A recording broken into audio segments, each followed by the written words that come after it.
fa'asa an takrahu syai'an. Mungkin saja kamu tak suka kepada benda itu yang mungkin itu tak sukanya kamu mendatangkan kebaikan kepada kamu. Mungkin kita diduga oleh Allah Subhanahu wa taala dengan kemiskinan, kekurangan di dalam harta. Bukankah pernah berlaku kepada seorang bernama Tha'labah yang di dalam hatinya itu tak betul dan dikatakan ada nifaq, datang kepada Rasulullah memberitahukan, ya Rasulullah, doakan saya supaya menjadi orang kaya. Kata baginda Rasulullah, ya Tha'labah, qalilun tashkuruhu khairun min kathirin la tutiqu. Wahai Tha'labah, sedikit kamu dapat, kamu bersyukur lebih baik daripada banyak kamu tak mampu nak pikul. Dipaksa balik, doakan aku menjadi orang kaya. Dikatakan, dinasihatkan balik oleh Nabi 3 kali. Dipaksa Nabi. Maknanya dia tak nak dengar punya nasihat Nabi. Dia nak juga Nabi doa macam dia suka. Tak menyerahkan kepada Nabi apa yang terbaik untuknya. Maka Nabi doakan. Dia punya kambing jantan dan betina, beranak pinak macam ulat. Itu ulat kalau beranak pinak sekali banyak. Sehingga Tha'labah yang kebiasaannya kerap datang kepada Rasulullah di masjid, dah mula sibuk dengan kambingnya, maka dia datang di waktu malam sahaja karena zuhur dan asar sibuk urusan kambing. Kambing mulai banyak, maka maghrib dan isya pun tak datang, kecuali Jumat sahaja. Dah mula berkurang.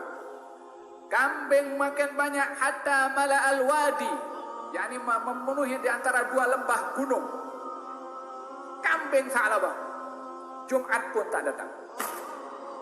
Tiba 1 tahun, giliran untuk memungut zakat. Nabi hantarkan 2 orang untuk mengambil zakat daripada Tha'labah.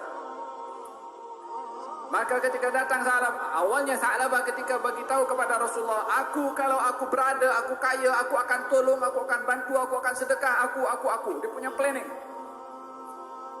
Tapi tak ada kesungguhan.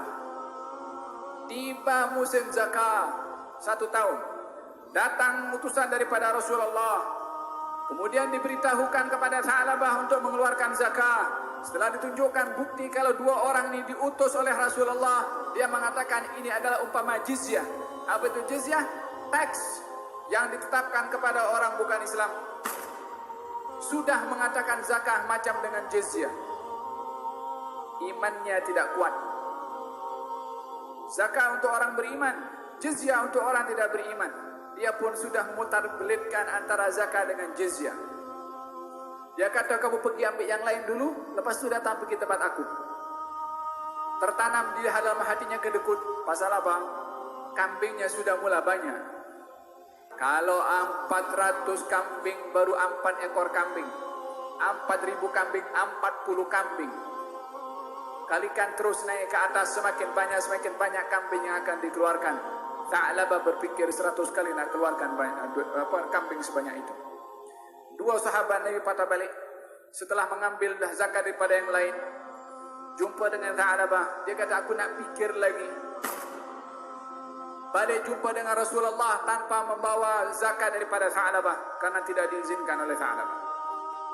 Daripada jauh Nabi nampak orang itu berjalan kepada Rasulullah dan tidak melihat banyak kambing. Nabi dah tahu dan sedar kalau Tha'labah tak keluarkan zakat. Maka Nabi bersabda, waiha Tha'labah, celaka Tha'labah. Awalnya masa miskin, dia minta kaya. Nabi kata, sedikit kamu syukur lebih baik daripada banyak kamu tak mampu nak pikul.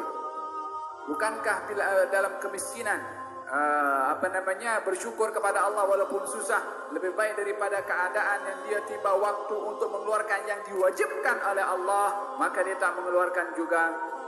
Turun firman Allah Subhanahu wa taala melarang kepada Rasulullah untuk mengambil zakat daripada Tha'labah. Tha'labah datang kepada Rasulullah, aku nak keluarkan zakat. Kata baginda Rasulullah, aku dah dilarang oleh Allah Subhanahu wa taala. Sampai Nabi wafat, zaman Sayyidina Abu Bakar, dia datang nak keluarkan zakat, kambing makin banyak. Kata Abu Bakar, orang lebih baik daripada aku tak terima, macam mana aku nak terima?